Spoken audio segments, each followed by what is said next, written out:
Une reprise mouvementée pour un procès tant attendu. L'ancien président tchadien Hissène Habré a été amené de force à la barre après son nouveau refus de se présenter de lui-même devant la cour lundi à Dakar. L'ex-homme fort de Djabena ne reconnaît toujours pas le tribunal spécial africain qui le juge, comme il l'a fait en juillet dernier. Vous avez une mascarade!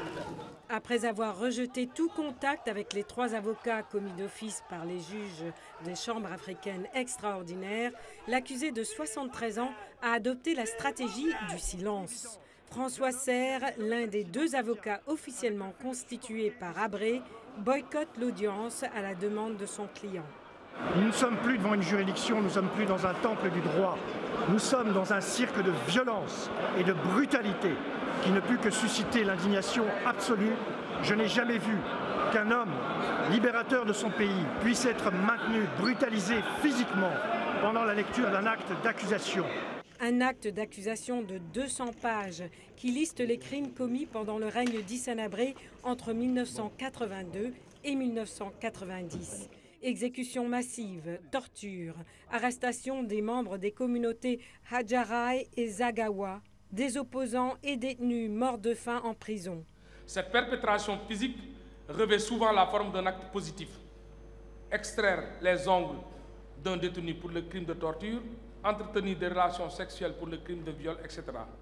Mais elle peut aussi se réaliser sous la forme d'une omission, notamment lorsque l'auteur avait l'obligation d'agir. La répression a fait 40 000 morts, selon les estimations d'une commission d'enquête tchadienne.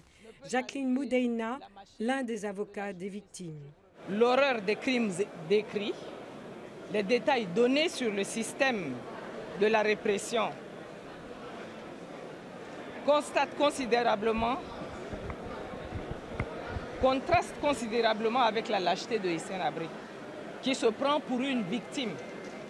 Sa passivité derrière son turban et ses lunettes noires, voire ses injures à l'encontre de la cour, ne suffiront pas à l'absoudre.